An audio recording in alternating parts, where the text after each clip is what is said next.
जय हिंद एवरीवन। आज की इस वीडियो का टॉपिक है nuclear journey of India. Bharat की परमाणु यात्रा राष्ट्रीय सुरक्षा, वैज्ञानिक प्रगति और वैश्विक भू राजनीति से प्रभावित रही है। 1948 में परमाणु ऊर्जा आयोग की स्थापना के साथ इस यात्रा की शुरुआत हुई, जिसका नेतृत्व होमी भाभा ने किया। भारत के पहले प्रधानमंत्री जवाहरलाल नेहरू ने परमाणु ऊर्जा को विकास के लिए आवश्यक बताया, लेकिन यह भी स्पष्ट किया कि यदि राष्ट्रीय सुरक्षा की आवश्यकता हुई तो इसका उपयोग रक्षा के लिए भी किया जा सकता है। नेहरू ने 1948 में संसद ने कहा था, हमें परमाणु ऊर्जा का विकास शांतिपूर्ण उद्देश्यों के लिए करना चाहिए, लेकिन यदि हमें अन्य उद्देश्यों के लिए इसका उपयोग करने के लिए मजबूर किया जाता है तो कोई भी सरकार इसे रोक नहीं सकती। 1962 के भारत चीन युद्ध और 1964 में चीन द्वारा पहले परमाणु परीक्षण के बाद भारत के लिए परमाणु हथियार विकसित करने की आवश्यकता और अधिक स्पष्ट हो गई। इसके बाद 18 में 1974 को भारत ने राजस्थान के पोखरण में पहला परमाणु परीक्षण किया, जिसे स्माइलिंग बुद्धा नाम दिया गया। इस परीक्षण को आधिकारिक रूप से शांतिपूर्ण परमाणु विस्फोट कहा गया, लेकिन अंतर्राष्ट्रीय समुदाय ने इसे भारत के परमाणु हथियार कार्यक्रम की शुरुआत माना। इसके तुरंत बाद अमेरिका और कनाडा ने भारत पर तकनीकी प्रतिबंध लगा दिए और परमाणु आपूर्तिकर्ता समूह की स्थापना हुई, जिससे गैर एनपीटी सदस्य देशों को परमाणु तकनीक की आपूर्ति पर सख्त नियंत्रण लगा। इसके बावजूद भारत ने परमाणु अप्रसार संधि और व्यापक परमाणु परीक्षण प्रतिबंध संधि पर हस्ताक्षर करने से इनकार कर दिया, क्योंकि ये संधियां परमाणु शक्तियों के लिए भेदभावपूर्ण मानी गई।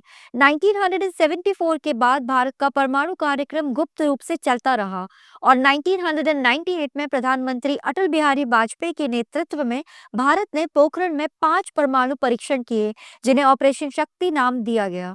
इस बार भारत ने खुले तौर पर खुद को एक परमाणु शक्ति संपन्न देश घोषित किया। वाजपेयी ने राष्ट्र को संबोधित करते हुए कहा, Today at 15:45 hours, India conducted 3 underground nuclear tests in the Pokhran. इसके परिणाम स्वरूप अमेरिका, जापान और यूरोपीय देशों ने भारत पर कड़े आर्थिक प्रतिबंध लगाए, लेकिन कुछ वर्षों बाद भारत को एक जिम्मेदार परमाणु शक्ति के रूप में मान्यता मिलने लगी।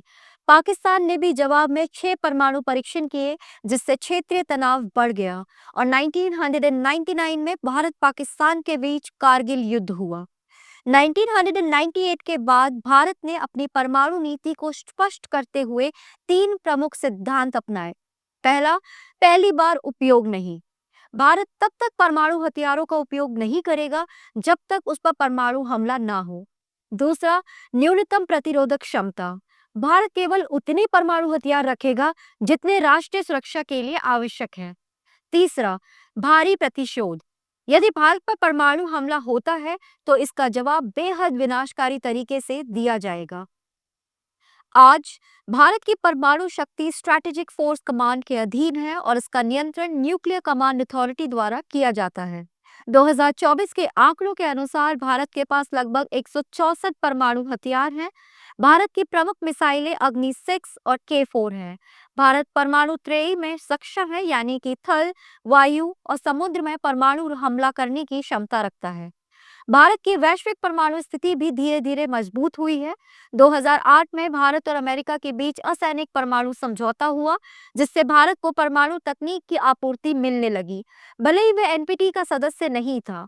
2016 में Bharat missile technology control regime का सदस्य बना, जिससे उसे उत्पन्न मिसाइल तकनीक तक पहुंच मिली। हालांकि परमाणु आपूर्तिकर्ता समूह में भारत की सदस्यता का मुद्दा अभी भी लंबित है, क्योंकि चीन इसका विरोध कर रहा है। भारत की परमाणु नीति राष्ट्रीय सुरक्षा और वैश्विक कूटनीति के संतुलन की कहानी है। पहली बार उपयोग नहीं की नीति अपनाते हुए भारत अपनी परमाणु क्षमता को मजबूत कर रहा है, खासकर चीन और पाकिस्तान से संभावित खतरों के खिलाफ। आने वाले वर्षों में भारत की परमाणु नीति दक्षिण एशियाई सुरक्षा परिदृश्य को प्रभावित करती रहेगी। ये थी important information regarding this topic. For such topics kindly stay tuned. जय हिंद।